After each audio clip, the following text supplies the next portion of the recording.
Salam sejahtera di dalam kasih Tuhan Yesus Kristus, Kepala Gereja yang memberkati dan melawat kita. Pagi hari ini kita berjumpa kembali dalam renungan firman Tuhan yang akan memberkati kita dan akan menuntun perjalanan hidup kita sepanjang hari ini. Sekalipun ada banyak pergumulan kita hadapi, ada banyak yaitu rintangan pencobaan kita hadapi, tapi itu semuanya supaya kita teguh dan kuat di dalam Tuhan. Mari kita akan baca firman Allah, Filipi pasal 1 ayat yang ke-27 sampai 29. Judul perikopnya nasihat supaya tetap berjuang. Hanya hendaklah hidupmu berpadanan dengan Injil Kristus, supaya apabila aku datang melihat dan apabila aku tidak datang, aku mendengar bahwa kamu teguh berdiri dalam satu roh dan sehati sejiwa, berjuang untuk iman yang timbul dari berita Injil, dengan tiada digentarkan sedikit pun oleh lawanmu. Bagi mereka semuanya itu adalah tanda kebinasaan, tetapi bagi kamu tanda keselamatan, dan itu datangnya dari Allah. Sebab kepada kamu dikaruniakan bukan saja untuk percaya kepada Tuhan, melainkan juga untuk menderita untuk Dia. Puji Tuhan. Bapak Ibu yang diberkati oleh Tuhan, saya akan menyampaikan tema firman Tuhan renungan kita pada pagi hari ini, perjuangan iman. Dalam perjalanan kita, dalam pengiringan kita kepada Tuhan, ada banyak persoalan, ada banyak tantangan, ada banyak rintangan yang sering menghalang-halangi kita, saudara, yang sering menghambat pertumbuhan iman kita, yang sering yaitu membuat kita undur dari Tuhan, bahkan sesuatu hal yang membuat kita jauh meninggalkan kasih Tuhan. Ada banyak goncangan, ada banyak penderitaan, penggumulan kita hadapi. Tapi dengar baik-baik, Alkitab tadi berkata ayat 29, kita dipanggil Tuhan bukan hanya untuk percaya, tapi kita dipanggil Tuhan juga untuk ikut menderita di dalam Kristus. Haleluya.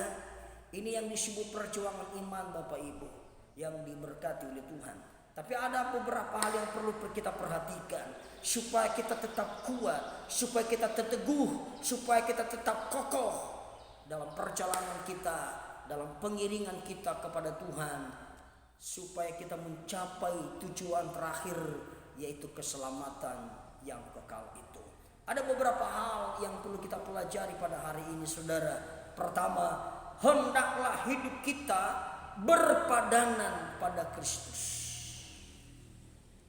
Seperti ajaran Rasul Paulus kepada kita Filipi pas ayat 27 berkata, hendaklah hidupmu berpadanan dengan Injil Kristus. Berpadanan pada Kristus sama dengan meneladani dan mempedomani Kristus. Mengapa Tuhan ajarkan kita demikian? Yesus telah memberikan teladan kepada kita, dan kita perlu dan harus mengikuti jejaknya. Yesus datang ke dunia, saudara, dia rela menderita. Dia banyak mengalami, saudara, yaitu tantangan demi tantangan untuk melaksanakan amanat agung itu, supaya manusia terlepas dari dosa, termasuk saudara dan saya. Dan ini yang perlu kita teladani juga, saudara. Sebab firman Tuhan berkata, Yesus sendiri berkata, barang siapa hendak mengikut aku, dia harus menyangkal dirinya, memikul salibnya, dan mengikut aku.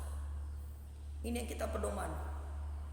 Baik dalam penderitaan, yang menjadi pedoman kita adalah Kristus. Baik dalam segala hal, dalam kehidupan sehari-hari. Baik dalam pikiran, baik dalam perasaan dan hati, yang menjadi teladan kita adalah Kristus. Baik dalam mempraktekkan kasih, mengimplementasikan kasih itu sehari-hari, yang menjadi pedoman kita, paduan kita adalah Kristus sendiri. Yang kedua kita lakukan saudara, memiliki kesatuan, satu hati, satu roh untuk berjuang bersama-sama. Tanpa ada kesatuan hati, kita tidak mampu berjuang. Kita tidak bisa berjuang sendiri-sendiri saudara. Tapi dengan ada kesatuan hati, ada kesatuan jiwa, kita saling menguatkan, saling membangun, saling memperhatikan satu dengan yang lain. Maka tidak heran kita pengkhotbah berkata, berdua lebih baik daripada seorang diri. Mengapa saudara? Sebab ketika seorang yang jatuh, maka temannya yang lain akan mengangkat dia. Tapi alangkah tidak baiknya seseorang yang berjalan dengan sendiri. Ketika kita berjalan bersama, berdua, ada kesatuan hati, dimulai daripada keluarga. Berdua itu dimulai daripada suami dan istri. Itu berbicara berdua saudara, supaya berkat Tuhan turun, supaya perjalanan rumah tangga kita dibuat Tuhan berhasil dan beruntung. Mari mulai dari suami istri, satukan hati, satukan jiwa, satukan roh untuk berjuang bersama-sama, saling menguatkan supaya berkat Allah turun atas kehidupan kita. Yang ketiga, siap menderita karena nama Kristus. 1 Petrus berkata, lebih baik menderita karena berbuat baik daripada menderita karena berbuat dosa. Menderita karena berbuat baik supaya kita mendapat roh kemuliaan. 1 Petrus pasal 4 berkata, ayo kita baca bersama-sama saudara dulu.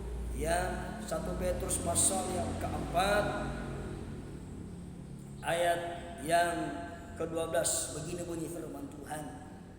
Saudara-saudara yang kekasih, janganlah kamu heran akan nyala api siksaan yang datang kepadamu sebagai ujian, seolah-olah ada sesuatu yang luar biasa terjadi atasmu.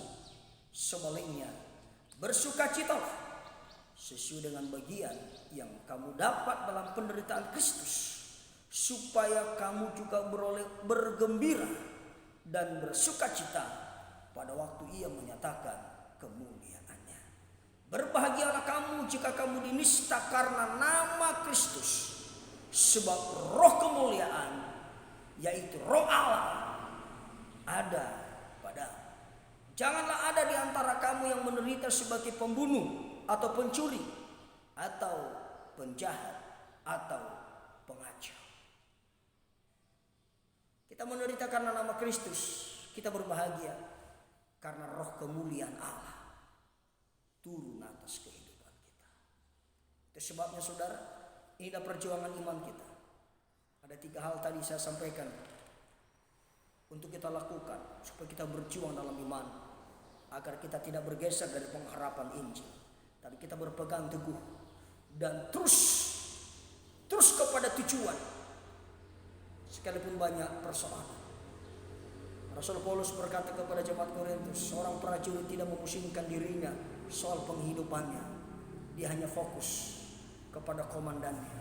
Demikian juga saudara dan saya, jangan pikirkan soal pergumulan, soal masalah yang sedang saudara hadapi, tapi fokuskan dirimu kepada tujuan hidup kita yang kekal, yaitu keselamatan yang mulia itu, sehingga kita akan mencapai garis finish setia, dan kita akan mendapatkan mahkota abadi, mahkota kemuliaan daripada Tuhan.